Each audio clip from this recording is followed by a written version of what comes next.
Well, hi, everyone. I am Sean Rhodes, Chief Sales Architect here at Bulletproof Selling and author of the book, Bulletproof Selling, a guide for systemizing sales on the battlefield of business. Now, here at Bulletproof Selling, we believe that hope is not a sales strategy. And so we are here each week, sometimes multiple times a week, to help increase the performance of salespeople and the results of their teams. Now, in this Bulletproof Selling live stream series, we get to share insights from the top minds in sales, speakers, authors, trainers, and those that are out there on the front lines managing salespeople, just like my guest is today. So my promise to you, out of every one of these episodes, we are going to build a sales system with our guest that you can use no matter the size of your goals or the size of your team. So it's my pleasure to welcome to the show today, Mr. Stephen Krines. Now, Steve is actually managing someone in a whole team of people in a very interesting vertical. And I'm really excited to hear about the way that he's helped his team pivot over the last year and a half with COVID, definitely changing their landscape. And just from a brief conversation I had with him before, he's a systems thinker. So we're going to get a lot of value out of what we have to share with us today. So Stephen, welcome to the show, sir. Hey, thanks for having me, Sean. Appreciate being here. Yeah, so tell us, for the folks that didn't get to read your bio, they don't know much about you, about your business, how many salespeople you manage, how long you've been in the industry, kind of what's your 30-second overview? We're at a dinner party, man. Tell me about you and what you do. Yeah, sure. Name is Steve Krines. I'm with BrightView. We're the nation's largest commercial landscape and snow removal provider, service provider. I've been with the organization 8 years in my sales leadership capacity for the last 4 years. Beginning my first 4 years, I was in an operational leadership capacity. So I think that's helped me a lot, really understand the roots of the business and what we're doing, and has helped me pivot into my sales leadership role. Our organization, we have 250 branches, roughly 23,000 employees, and I run sales for one of our divisions. That's called our seasonal division, which is basically, if you think about it, everywhere where it potentially snows is where I have team members out supporting our branches and helping grow the business. Love it. Now, for the folks that, lived through this last crazy year and a half that we've had, did COVID affect the way that your salespeople went about their job, the way that they got new prospects, the way they conducted outreach, the way they got into negotiations, or was it business as usual for you guys?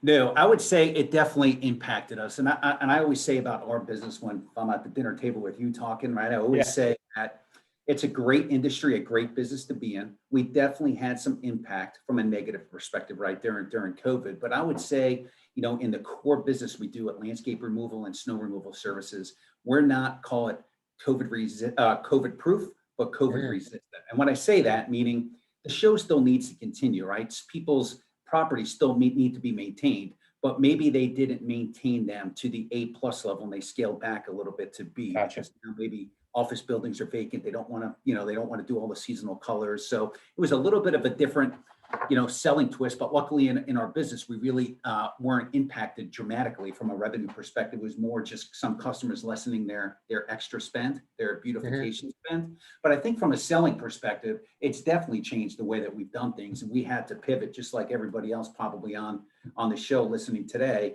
We had to pivot and start utilizing our skill to sell virtually, right? Everything was relationship-based, trade shows, property visits, face-to-face selling, whether it's the HOA boards, commercial property management, regional managers. But now, obviously, with things changing and things the way they were, we had to start pivoting and start sharpening our skill set. Was how do we do things like we're doing today and do them effectively, right? How do we sell virtually? How do we meet with boards and decision makers virtually? And it was challenging. We had a lot of team members that I think did very well, technically, skilled and understood this. But then we also had some team members that have been around a lot longer that technology is not their strongest point. So, so it was definitely a bit of a change. And I really think moving forward now in the future, as I look at, 5 years down the road, we're going to have to leverage both. It's going to be a little bit of both. I think it's made us more efficient by limiting all the time on the road, all the ground time. I'll call it wasted time, but there's so much value in being in front of somebody. So I think to be a really good sales professional, you have to learn how to leverage both. And it's funny you mentioned that. I hear from so many sales leaders like yourself that when I ask, hey, has sales changed? Well, the answer is no and yes. So it sounds like you've already experienced that yourself. The same 100%. Things that were required for sales before, still in place. But yet we do have to learn to use these new technology platforms. And depending on our industries, a lot of folks aren't going back to in-person meetings. I know a lot of the clients that I have inside of contracting and government, they've just decided, hey, virtual is the way to go. So we don't have to ever cut an expense check again for travel. So with that many salespeople under you now, are they all your direct reports? Do you have regional managers? Fill us in on a little bit of that management structure. Yeah, great. So we're obviously a branch-based, service-based business, right? So we have, call it roughly 70 plus branches, 75, 77, I think we're up to now, that are in our division. And we have a business developer that works within each branch that helps support that branch leader in growing their business, expanding their business. Each one of those business developers then report up to what we call like regional sales leaders. And so we have regional sales leaders, regional sales managers. We have a couple sales directors that are out there to have some of the sales managers reporting to them. And then the sales directors and the support structure of the folks that report to me. Gotcha. All right. So that's kind of how the structure works. All of it rolls uphill to you then, it sounds like. It does in my division. And then there's there's other divisional leaders that obviously everybody has a boss, and I have an SVP of sales that runs the company. And so you get to see the good, the bad, and the ugly of what happens across all 250 plus, it sounds like, salespeople you have. So I'd love to get your answer to this next question. Where do you see those salespeople, the folks that are on the front lines, having to pivot, having to develop relationships in a new way? Where do you see those folks relying on hope a little more than they should in their sales strategy? Yeah, that's a really good question, and I've thought about that because I know that's a big thing that you work on. And I would say, one of the really big things that we've been focused on, and some of my folks are listening, will probably bore them because I'm always preaching this, but I really feel that we have to, as sales professionals, have to do a better job of being really good active listeners. And in order to be a really good active listener, whether it's a virtual conversation or it's a face-to-face conversation, you have to be really skilled at being able to ask really good questions, right? Yeah. And I really think now there's 5 other things I could talk about this and that, right, that make a good sales professional. But I think one thing that we've really been focused on is being able to qualify jobs better. There's only so many sales calories. That's what I say. There's only so many sales calories that somebody can put out in a day, whether you're running a marathon or you're doing your job, and you want to manage those sales calories effectively. And by doing that, you got to make the best most of your time, and you got to qualify the heck out of your deals, right? You got to make sure that the buyer that you're talking to is serious and they're really looking to make a change. They're interested in your services. And as I think about that, it all starts with your ability to ask really good questions at those, qualifying meetings, discovery meetings. And what we've been teaching a lot about, Sean, is if you just think about it, when I'm talking to folks, very, very basic. And when I was taught this, it kind of made me think, oh, that's really simple, but it makes a lot of sense when you start thinking. If you take the difference between open-ended questions and closed-ended questions, you will find, I think a lot of sales professionals will find themselves, and they really start focusing on that they ask too many closed-ended questions when they're in qualifying discovery meetings with questions with the customers. You want customers talking, right? You want to be a good active listener. You want to ask good questions to get the customer talking. And I always go through the open and closed-ended questions as an example. Like I have a 15-year-old daughter, right? And sure, a lot of people can relate like this. And I would often wonder if I'm traveling on the phone and I ask her, how was school? How was soccer? I find myself, after I studied this, going, what? I'm asking my 15-year-old daughter 10 closed-ended questions. Why am I getting good, bad, yes, no? Because I wasn't asking enough open-ended questions. And it's the same thought process that we need to put into our sales process, is that we need to ask more open-ended questions to get the customers speaking. Does that make sense? Absolutely, it does. And so, let's before we dive into that, because that deserves a whole segment in and of itself, I want to talk about why it's actually not taught earlier on in salespeople's careers. Because it sounds like you were fortunate that you had training early on, but I've met salespeople that have gone through a decade or more before they really strike on this. I'm asking questions that are giving my prospects easy ways to shut the conversation down. Do you have a need for this service? Yes or no? Well, if it's no, where do you go from there? Whereas your open-ended questions, to your point, allows more of a conversation to develop. So talking with a sales leader earlier this morning, actually, it's interesting this comes up today. It's funny how these things tend to come in pairs. And he said, Sean, why aren't salespeople trained in basic systems much earlier on in their careers? One of those systems being, how do you ask questions? What do you think the reason is? Because obviously at BrightView Landscapes, you don't have to fall into this bucket, but yet so many organizations that are still just struggling with basic questions. Why do you think this doesn't happen earlier on in salespeople's careers? You know, it's a really good question. And I think, quite honestly, because organizations haven't maybe made the investment in their training and development program, like when you onboard a new sales rep, depending on whatever industry you're in, I think that it's easy to fall into trap. Let me teach them landscaping. Let me teach them how many calls per day they need to make. Let me teach them how many, how many appointments they should be making and how to work with their, branch leader, how to price things. But what we're talking about today, I think one of the biggest things, right, during COVID too, right, there was so many people that were furloughed, salespeople. Luckily at BrightView, we didn't do that. But a lot of sales organizations furloughed staff. And so right now, there's all kinds of sales jobs everywhere. And I really think it's extremely important that organizations need to focus on continuing to educate your salespeople. And I call it sharpen their skill sets along their journey. And this is just like one thing, perfecting questioning. And if I don't know why people aren't doing it earlier enough, but if there's anybody that's listening, I think investing in your sales team and training and teaching them. And there's some really good consultants out there. If you don't have the opportunity to have a full learning and development resource in your company that can help put stuff together to help train this stuff. So I don't know if I answered it well, but I think it definitely needs to be done more. So if we got the why out of the way, now let's really dive into more of the how. And what I found, because we study binary questions and non-binary questions as well, is if you do this well, like, let's give everybody the end state here. So why is this worth your time to develop great questions? Is that you're not just using open-ended questions for the entirety of your conversation.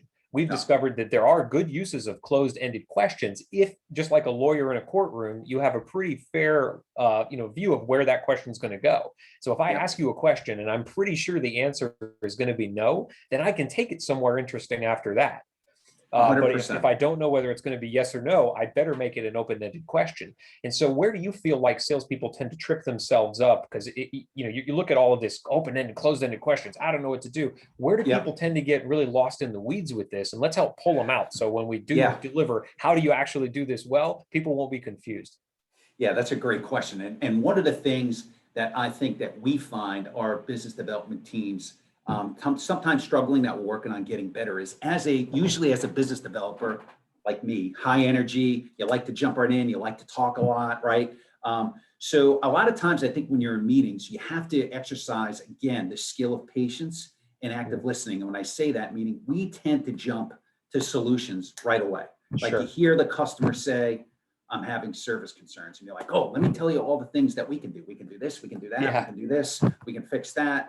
Well, when a customer says we have service concerns, regardless of whatever industry you're in, call center issues, whatever the case may be, I think you have to leverage that opportunity. And that's where the skill of expansion questions comes to play.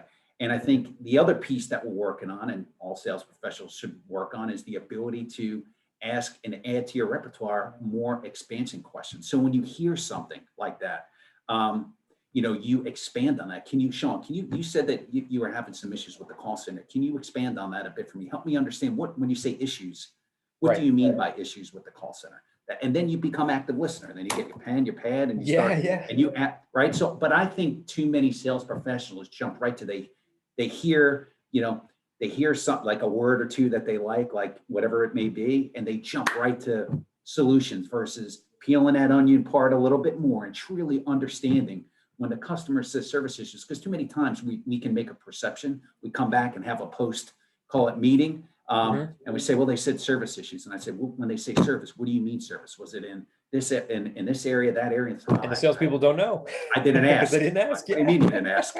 So I think that's something, that we're doing a lot. And I think, part of your ability to, do more open-ended, closed-ended questions. And I'm not saying everything needs to be open-ended, right? Like you said, it needs to be a balance, but your ability then to focus on expanding and peeling that onion apart, I think is kind of like setting yourself up to then wait patiently, then provide your solutions. I kind of talk about like in baseball, if you're a pitcher, and you're just throwing changeups all the time, you're not setting up your pitch, right? You got to maybe you throw a fastball, and then you hit them with a changeup, and you're going to get them right off kilter. And it's kind of like in sales, asking good questions, expansion questions. You're setting up your delivery then to, put forward your solutions on how your service issues. Then you find out, boom, boom, boom, boom, boom, boom, and you're kind of uncovering that wound even more. And then you say, you know what? I think we can help with that, and here's what we can do. Does that make It's funny. sense? Yeah, absolutely it does. And this an interesting tactic to try. I'm going to call it an experiment for salespeople that are out there listening. Because in my company, we've tracked the results of more than 13,000 separate sales calls. And we've tried every amalgamation and differentiation of open-ended, closed-ended, binary, non-binary, all the different types of questions out there. And one time I got a wild hair because it was one of my sales calls. I wanted to say, what happens if I don't talk about me at all? What if I don't talk about my company or the things that we provide as solutions at all? What if all I do is listen and ask questions about them, their challenges, what end state they're looking for?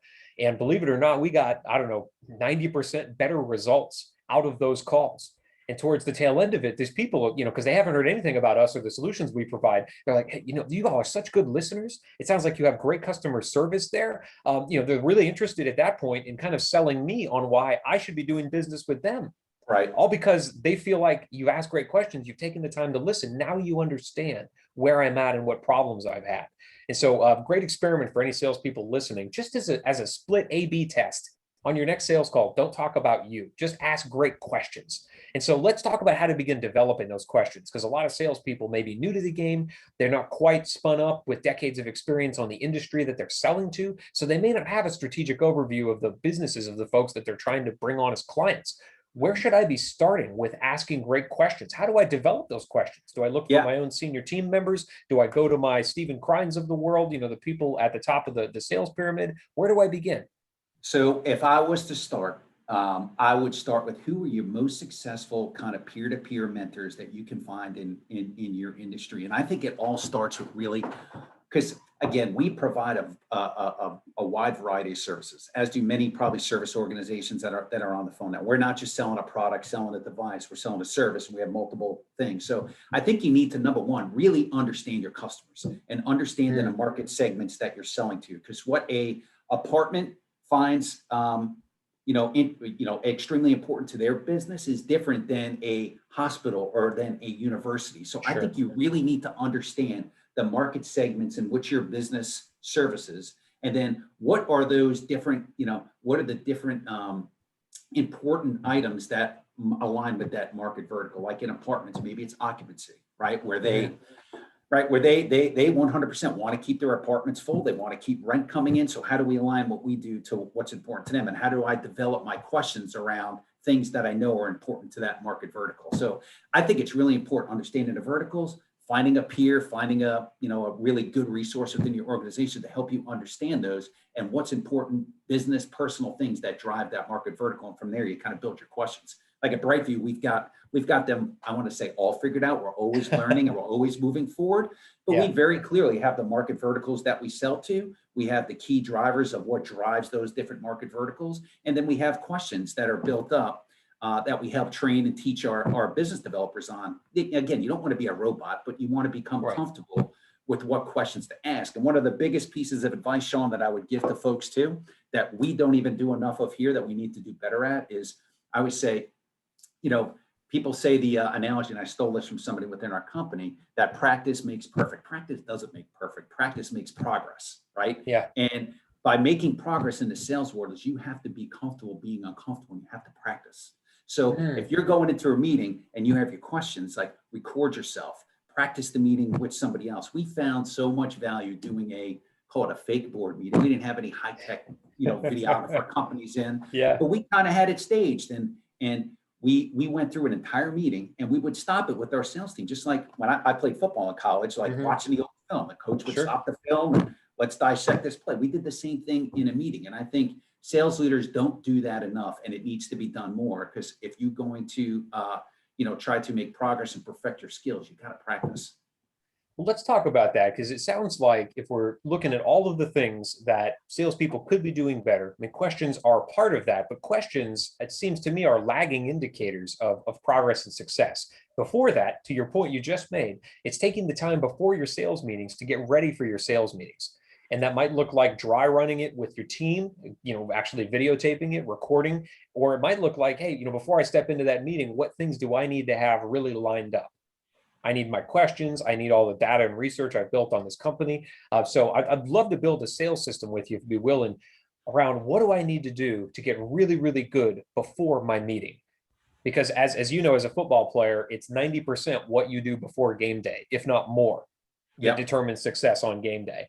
So if I'm building this as a system, and we talk about systems here at Bulletproof Selling, we talk about trimming hope away from the sales strategy, right? To the point you and I made when we first got on the line here. Yeah. So if I'm trimming hope away, we use the acronym TRIM, TRIM.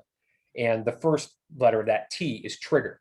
If I'm getting ready to get better at my sales meetings, what do you recommend for your salespeople? If you're going to build this with me as you are right now, what do I need to do to begin? What is the triggering event or mechanism that gets me to want to start preparing for a sales meeting? Is it a quarterly thing that you do as part of overall training? Is it before a certain sales meeting with a company that meets certain criteria? Where would you recommend your salespeople start with this? Yeah, so I would probably recommend, I don't know, there's a lot of different probably meeting cadences that are out there, but I would think most business development professionals have some type of standing meeting with their sales leader to review just probably a whole variety of things, right? Results, Sure. pipeline, what's coming up for next week. But that's where I would start, right? Is just reviewing, hey, I've got these five discovery meetings, and you got to have, because I've considered myself really good at what I do, but I know that there's a lot of blind spots that I have too, right? And sometimes Sure. by just me, like if me and you are working a deal and I bring, hey, Sean, here's my deal summary. And we've created a structure around the deal summary, right? So it kind of gives you, a business developer, some guidance. Like these are the things that you should know before going into Right. a qualification meeting. So if you're an organization that doesn't have that, call it that piece of paper that's built out to help a business developer know like the different types of there's all Miller Hyman blue sheets. There's all this like sales tactical stuff out there, but you can come up with your own, but you should have some type of basic understanding of those different things on a sheet. So it can help me as a business developer understand that when I'm on with you as my sales leader, I kind of have that as a structure, number one, to keep our conversation on point. And I'm going to walk you through kind of what I found out so far, and hopefully it will create some conversation and some glaring things where you can say, maybe certain things like, whenever I'm going in to meet somebody, everybody should make sure that they with everything out there with Facebook and LinkedIn and God, Twitter, there's all these things. You better know who you're going to meet with. Do your research. Yeah. You got to do your research, and you would be surprised. Maybe you wouldn't be surprised, but some people will be surprised when you ask some basic questions around, like, help me understand who are we going to meet with? Who does this individual report to? What do we know about, his likes, his dislikes? And you'll kind of get a blank stare. I'm like, well, that's kind of like 101 stuff, guys. Right. And so we've got the trigger now, which sounds like weekly meetings to go through, hey, here are all of the upcoming sales meetings I have. And for some sales organizations and for some salespeople, they're in an industry where they're driving like 50, 60 meetings a week because they're all pre-qualification meetings. And so when we wrote in Bulletproof Selling about this very process, we said for those organizations, set criteria for when you should be reviewing sales meetings, deals of certain sizes. Maybe it's an enterprise level opportunity, whatever you want to call that, right? But for your salespeople, it sounds like, if I've got 5 deals stacked up in the next week, hey, that's a perfect number. Let's start reviewing it. So that's the trigger. Now, you touched on repeatable a little bit in that you mentioned you have a sheet built where here's the criteria that we need to know walking in. And that's part of being repeatable, right? Because if I'm a salesperson and I know I have 5 meetings coming up and I know I'm meeting with my boss next week to go over them, I want to make sure I'm bringing the same pieces of material. And not to say that there's, let's say there's 10 items, not to say I have to know all 10 items, because maybe I couldn't find out what the amount of money they spent on the last contract was, because I couldn't get that information for whatever reason, but I filled it out as much as I can. So if I'm developing a repeatable sheet or a process for really prepping well for my meetings, what do you recommend salespeople do to begin building that? Is it sitting down and saying, here are all the things we wish we knew, let's try to find out as many as possible? Or is it, let's keep it simple, stupid, right? Like, what are the 3 things you have to know? Where would you recommend salespeople go from there? Well, I would say if you don't have something built out, I would use the KISS example and keep it very simple. Like, what are the biggest thing, like I ask when we sit down with a business developer, like, help me understand their motivation for bidding, because your time is important, my time is important, and our operational counterparts' time is important, because it costs money to estimate jobs, to put proposals together. So just simple things like why is the customer talking to you? Like, what's their motivation for bidding? Now, in an organization that's got a little bit more, complexity, or maybe that's been a little bit more mature, I'm sure they have that process built. But if you're starting, I would definitely try to keep it very simple. And if you're a sales leader, if you're an operational leader, operational VP, when that business developer comes in the door to present the deal to you, help them. What are the 5 things that you want to know? It's not, it's not a secret, right? So if there's Right. like, and in my world, there's different SVPs, and that sometimes they, for the most part, we have it consistently built out. But even in past world, I know that this SVP is going to ask me 3 questions every time like clockwork about a deal. So I better make sure I have that in mind, because internal selling in the service industry is important too, right? Because there's operators Absolutely. that have to service the site. But I would also say too, we utilize CRM. I'm sure everybody on the phone Oh yeah. has spreadsheets. Some have versions of Salesforce, some have others. But we've tried to take all the qualification stuff and put it right in CRM, so it's repeatable, it's consistent. You sit down and do a deal review, you can kind of look through the 3, 4, 5, 6 things that we found to be very important. So that's important too, I think. And kind of a pro tip for all the salespeople out there using a CRM and you're interested in implementing something like this, what we found is most CRMs have customizable fields that carry across accounts. So for instance, I see John Smith's name at the top of an account inside my CRM. I can decide what information appears right below that. Maybe it's a phone number, maybe it's an email address, maybe it's a snail mail address, but also what's this prospect's top challenge right now? What's their budget? Like what are the things that if John calls me, I don't only have about 0.5 seconds to pull his account up to get really spun up really fast. I need to know those things front and center. So that's a great example of how to do that, and whether that lives on a sheet in your old school or whether you got a CRM and you're at the height of technology. So and John Smith may be a customer, John, and you get on the phone looking like you don't know what you're talking about. It's like, well, I already do work with you. I have this job over in Washington, D.C. I'm like, oh, I should have known that. Yeah, exactly. And that happens more often than I'd like to admit, actually, by not using this process. So we've got the trigger, we've got making it repeatable. Now the I is making this thing improvable. Now it sounds like what you were doing with your salespeople is actually dry running their sales conversations, recording that. And then, like you said, like game tape, pause it. You ask that question. Do you recognize why that could turn the entire sale down, right? Or, you asked that question, it was brilliant. What would you do as a follow-up if they said X instead of Y? So if I'm really taking this kind of pre-check with me, this checklist, getting ready for my good sales meetings, how do I want to make sure that this thing actually gets better over time? Is it reassessing after every meeting? Is it taking the time every quarter to look at the questions, making sure they're still up to date? How do I make this thing improvable?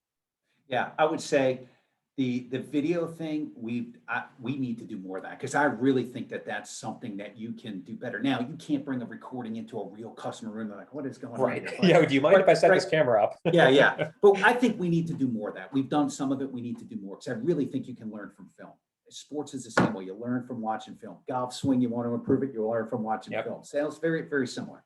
But I think one of the other very simple things is, if your sales leaders are out there, sales managers, if you're sitting behind a computer 5 days a week, you're doing yourself a disservice. Like, I understand forecasts are important and, emails, but you got to be out a couple of days a week, riding around with your business developers and providing them coaching. And business developers, you need to be comfortable being vulnerable. And after you get out of a meeting, if you're not getting the feedback from your sales manager on how did I do in these things, you need to be asking, because nobody's going to get any better.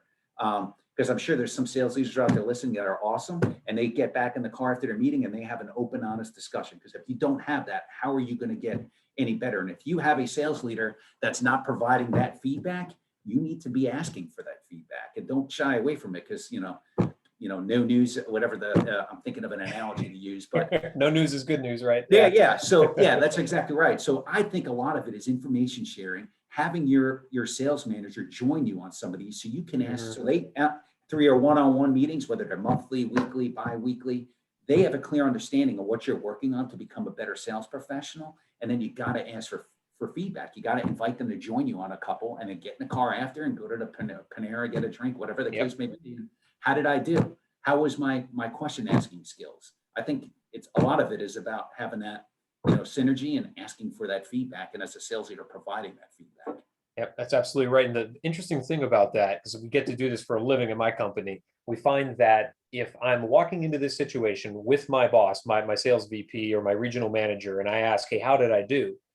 Sometimes the only feedback they're able to give is, well, you did great, or, well, you could have done better. But then it stops there. And why it stops there is because we cannot measure success unless we have something to measure success against. Did you make the sale or not make the sale? Well, that's a very binary kind of a thing. And it's something that I get to share with, sales leaders around the world now, is that, hey, I'm willing to lose a sale today if I learn something that wins me 10 sales next month and 50 sales next year. but that only comes from having a process to follow, being able to measure what I did against what actual success looks like for us at our company. And so the last M, this acronym ends in M, right, which is measurable. So first, I want to know, how do you make sure that your regional managers are doing this process with your salespeople? Because we have to measure it internally first. Otherwise, when the tail end result comes out, did your people, brief their meetings? I don't know. Did we? Did we not? So how do you make sure, if you were going to implement this today, that your regional managers are doing this with your salespeople, this kind of pre-meeting brief? Yeah, number one, I think, well, a couple different things. Number one, I need to inspect what I expect, right? So I Yeah. need to be having those conversations in my leadership meetings to ensure that we're delivering that. I think we've got some certain things like we've instituted. We have learning huddles that we call them, that we do periodically. That again, when a sales rep and a sales leader are on the phone, a lot of times it's, hey, what's your forecast? What are you closing this month? What happened to that deal? Why do you have a close date of this month? But when we do learning huddles, we are 100% shutting that all down, and we are focusing on our sales, sharpening our sales skills. And we go through different, like what I just talked about today, active listening, question asking skills. That would be a learning huddle.